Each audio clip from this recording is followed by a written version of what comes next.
দেখুন, অভিজ্ঞতা আমাদের সবারই কম বেশি তিক্ত অভিজ্ঞতা আছে। একটা সমাজ যখন করাপ্টেড হয়ে যায় তখন সমাজের কেউই ভালো থাকে না। এই নারায়ণগঞ্জের এসপির অফিসে আমাকে নিয়ে এমন অকথ্য ভাষায় গালিগালাজ করা হয়েছে, বেশি দিন আগের কথা। এবং এই সিদ্ধিরগঞ্জ থানার ওসি ছিলেন, আমি নাম আর বললাম না, ওসি সাহেব তিনি ভালো মানুষ ছিলেন, আমাদের আমার পক্ষে ছিলেন। আমি একটা মাসআলা দেওয়ার কারণে সেখানে আমাকে ডেকে নিয়ে অকথ্য গালিগালাজ, আর ওসিরে বলতেছে যে থানায় নিয়া প্লাস দিয়া হাত পায়ের নখ উঠে দিবা, আমার সামনে বসায় রাখা। বুঝতে পেরেছেন? খুব গর্ব করে তিনি অমুক ছাত্র রাজনীতি করতেন, গর্ব করে বলতেছেন আমি ছাত্রলীগের রাজনীতি করতাম। এই নারায়ণগঞ্জের এসপি, এই বর্তমান এসপির কথা আমি বলছি, এর আগে জেনেছি। তো এটা আমাকে বসায় নিয়ে থ্রেট দেওয়া মাসআলা, আমি ওনাকে বললাম মাসআলা, আমার মাসআলা বলার ক্ষেত্রে কথা বলার অধিকার থাকবে আলেমদের। আপনি পুলিশ হিসেবে আপনি তো বলতে পারেন না মাসআলা আমি কোনটা বলবো কোনটা বলবো না, কোনটা সঠিক কোনটা বেঠিক, এটা আপনার বলার কিছু বলার বিষয় না, তা আলেমরা বলতে পারে। তো উনি খেপে গেলেন এবং সবার সামনে যাচ্ছে তা আচরণ করলেন। কত শত অভিজ্ঞতা আছে, এগুলো তো আমি মানে সব কিছু বলার সুযোগ পাই না, আর বিশেষ করে বলতেই তো পারি না, কারণ কোনো স্ট্যাটাস আমরা লিখেছি সেখানে দেখা গেছে যে 5টা এজেন্সি থেকে ফোন চলে আসছে, হ্যাঁ আপনি এটা কেন লিখলেন, ওইটা কেন লিখলেন, চাপাচাপি শুরু হয়ে গেছে। আমাদের ফাউন্ডেশনের সমস্ত হিসাব নিকাশ পুঙ্খানুপুঙ্খভাবে রাখার পর সেটা আবার আমরা ইয়েতে ভালো অডিট ফার্মের মাধ্যমে অডিট করে একেবারে এমনভাবে রাখি যে তিল তিল করে আমরা হিসাব ফেসবুকে পর্যন্ত দিয়ে দিই, কোনটা কত দিয়ে কিনি সেটা পর্যন্ত আমরা দিয়ে দিই। এত কিছুর পরও দেখা গেল যে আমাদেরকে বিভিন্নভাবে নাজেহাল করার চেষ্টা করা হতো কোনো কোনো লোক। আলহামদুলিল্লাহ এর মধ্যেও প্রশাসনের উপরস্থ কিছু কিছু মানুষ পরেশান করলেও নিচু পর্যায়ে বা মাঝারি বা কোনো কোনো উপস্থ কর্মকর্তাদের সহযোগিতাও ছিল। তাদের সহায়তা না থাকলে এতদূর আমরা আসতে পারতাম না, কিন্তু একটা বড় অংশ আমাদেরকে দৌড়ের উপর রাখতো।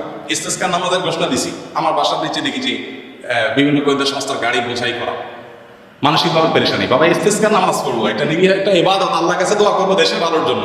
সেখানে দেখা গেল যে আমি বাসার থেকে বের হইতে না হতে দেখি যে মানে একেবারে চারপাশে ঘিরে ধরছে সোজা কথা, মানসিক চাপ যেটাকে বলে সেটা দিয়ে রাখা। কত কাহিনী এবং কত ঘটনা যে ঘটেছে সেটা তো বলো না। জোর করে সরকারি বিভিন্ন অনুষ্ঠানে নেওয়ার জন্য একবার একজন এডিশনাল এসপি, তার নামটা আমার মোবাইলে সেভ করা আছে, আমি নাম আর বললাম না, উনি ফোন দিয়ে বলতেছেন যে আমি অমুক। তো আমি বললাম হ্যাঁ বলেন। তো উনি বলতেছিলেন যে আমাকে সব হুজুররা কিন্তু চিনি, খুব নেগেটিভভাবে বলতেছে, মানে হুজুরদের সব সাইজ করি আমি, আমার নাম সব হুজুরদের মুখস্থ, আপনার সাথে আমার প্রথম কথা হচ্ছে, এটা হলো শুরুতেই কথা না। এরপর কি হয়েছে বলা যায় একটা অনুষ্ঠানে যাইতে হবে আপনাকে, সেখানে অমুক অমুক থাকবে, রাষ্ট্রের সবচেয়ে বড় বড় পর্যায়ের লোক তারা থাকবেন, আপনাকে যেতে হবে। কি হয়েছে সেখানে, সেখানে আপনাকে একটা বক্তব্য দিতে হবে। তো আমি বুঝছি যে আমাকে একটা প্ল্যান ওয়াইজ আমাকে একটা জিনিস করানো হবে। আমি বিভিন্নভাবে অপারগতা প্রকাশ করলাম, বলে যে রাষ্ট্রের প্রয়োজন আপনি অস্বীকার করতেছেন। হ্যাঁ আমি আমার রাইট আছে, রাষ্ট্র চাইলে আমার যেখানে সেখানে বাধ্য করতে পারে না, আমি সাধারণ নাগরিক। যাই হোক, পরে শেষ পর্যন্ত আমার সেখানে যাওয়া লাগে না আলহামদুলিল্লাহ। এরকম পরিস্থিতি হয়েছে। সর্বশেষ এই যে আমাদের আসিফ মাহতা গ্রেপ্তার হলো, তার নিয়ে করে দিলাম, আমাকে আমার এক ভাই সোর্স তিনি বললেন যে ভাই আপনি বাসায় থাকেন না। তো রাতে, এই কয়দিনের আগের কথা, রাতে যায় আরেক বাসায় যায় শুইতাম, এই কয়দিন আগের কথা। আগের বাসায় গিয়ে পালায় পালায় থাকতাম। একদিন আসরের পরে বাসার সামনে মোটরসাইকেলে দুটো লোক আসছে। আমার বাসায় এমন এক জায়গা, আশেপাশে কোনো মানুষজন নাই, এখানে কেউ রিক্সাও চলে না, কোনো সাধারণ গাড়িতে নিজস্ব গাড়ি চালানোর যাওয়ার সুযোগ নেই। এরকম একটা জায়গায় থাকি আমি, সব মরুভূমি, আশেপাশে ঘাস, মানুষজন নাই। সেখানে কোনো মানুষ আসা তো স্বাভাবিক নয়। দুইজন মানুষ আসল রাগ থেকে এসে অপেক্ষা করলো। তারা মনে করেন এত লম্বা সময় আসে, নিশ্চয়ই ওয়াশরুম কমে গেছে, লম্বা সময় ধরে মাগরিবের নামাজ পড়লাম, ওযু ছাড়াই নামাজ পড়লাম আমাদের সাথে। ওখানে যে জামাত হয় এটা জানার কথা, আমার বাসার নিচে গ্যারেজে ছোট্ট করে একটা লোক, আমরা জামাত নামাজ পড়ি। যাই হোক, এরপরে যাওয়ার সময় আমাদের একজনকে জিজ্ঞেস করলো অমুককে তমুককে, নাম জিজ্ঞেস করলো, তখন বুঝলাম যে এটা সংস্থার লোক। তো এইভাবে দৌড়ের উপরে এদেশের সবাই কম বেশি ছিল, নানাভাবে ছিল। আমার নামে ফাইল তৈরি করা হয়েছে, এমন ফাইল হয়েছে যে আমাদেরকে অনেকে বলতো যে আপনার ফাইল এমন মোটা হয়েছে যে কোনো মুহূর্তে আপনাকে ধরবে। এই মানে আন্দোলন যদি না হইতো, সফল যদি না হইতো, তো হয়তো এরপরে আমাদেরকে আয়না করে দেওয়া লাগতো। বুঝে আসছে কথা? তো এরকম একটা পরিস্থিতি এই দেশে তৈরি হয়েছে যে আসলে আমরা কেউ যে খুব ভালো ছিলাম বা ভালো থাকতে পারি সে সুযোগ কারণই নাই। এরপরও আমরা আসলে সংগ্রাম করে চেষ্টা করে যতটুকু সম্ভব চেষ্টা করেছি অস্তিত্বটা টিকে রাখার জন্য। তার জন্য যে কত মূল্য দিতে হয়েছে, কত থ্রেট, এগুলো হজম করতে হয়েছে, সকাল বিকাল পালায় বেড়াইতে হয়েছে। হ্যাঁ, বিভিন্নভাবে টোপ দেওয়া হতো যে সরকারি এই সুবিধা নেন, ওই সুবিধা নেন। আলহামদুলিল্লাহ কখনো সেই সুবিধাগুলো আমরা গ্রহণ করি নাই, এবং এই ব্যাপারে আল্লাহ তাআলা আমাদেরকে গাইড করেছেন। এবং দোয়া করি আল্লাহ তাআলা আমাদের প্রিয় দেশটাকে এমন নিরাপদ করে দেয়, কেউ কাউকে ভয় করে চলতে হবে না।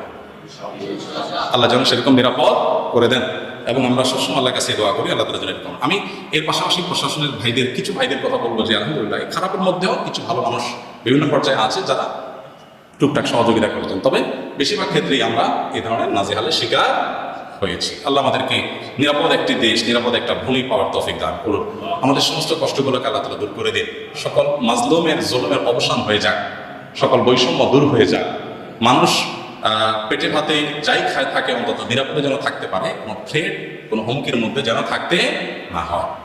কোনো একটা কথা লিখলে, কোনো একটা কথা বললে যদি 5টা টেলিফোন আসে আর চাপ আসতে থাকে, তাহলে মানুষ স্বাধীনভাবে কোনো কথা বলতে পারে না। আর মানুষ যখন লেজ বড় হয় বা গাছ যখন বড় হয় তখন বাতাসও বেশি করে। কাজ যাদের যত বেশি তাদের উপরে প্রেশারও তত বেশি আসে।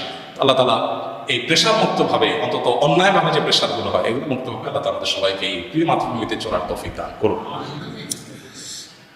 আমি হানাফি মাযহাবের অনুসারী। আমার 2 মেয়ে, 1 ছেলে। আমার ছেলে মেয়েদের লেখাপড়া নিয়ে হতাশাগ্রস্ত, কারণ আমি আমার সন্তানদেরকে ইসলামিক শিক্ষা শিক্ষিত করতে চাই। এই জন্য আপনার প্রতিষ্ঠানে যোগাযোগ করেছিলাম। জানতে পারলাম আপনার প্রতিষ্ঠানে ক্লাস 4 পর্যন্ত ক্লাস চালু আছে। আমার 1 মেয়ে ক্লাস 4, একজন ক্লাস 5 এর মতো অবস্থায়। আমার সন্তানদের বাইরে অনেক লম্বা চিঠি লেখা আছে, যেটা পড়ে ফেলি। আমার সন্তানদেরকে আপনার প্রতিষ্ঠানের মতো অন্য কোনো ভালো আমার প্রতিষ্ঠানের জন্য দেখুন। আপনার প্রতিষ্ঠান ছেলেকে, আপনাদের অনেকেই আছেন ছোট ভাই, ছোট ভাই বোন অথবা নিজের ছেলে মেয়ে, তাদেরকে কোন প্রতিষ্ঠানে পড়াবেন এটা নিয়ে আপনারা পেরেশানিতে আছেন। আমাদের প্রতিষ্ঠানে বাহির থেকে বাচ্চা নেওয়ার খুব বেশি সুযোগ নেই। 500 বেশি স্টুডেন্ট, 2 শিফটে আমাদের পড়াইতে হয়েছে এতদিন। এখন 1 শিফট করতে গিয়ে আমাদের অনেক কষ্ট, ছোট জায়গা হচ্ছে না। তো আমরা আসলে বাচ্চা খুব বেশি নিতে পারি না। তারপর নভেম্বর ডিসেম্বরে ক্লাস 4 পর্যন্ত, সামনে বছর 5 পর্যন্ত আমরা নিতে পারবো। কোয়ালিটি নিশ্চিত ধরে রাখার জন্য আমরা পরিমাণ বাড়াইতে পারি না।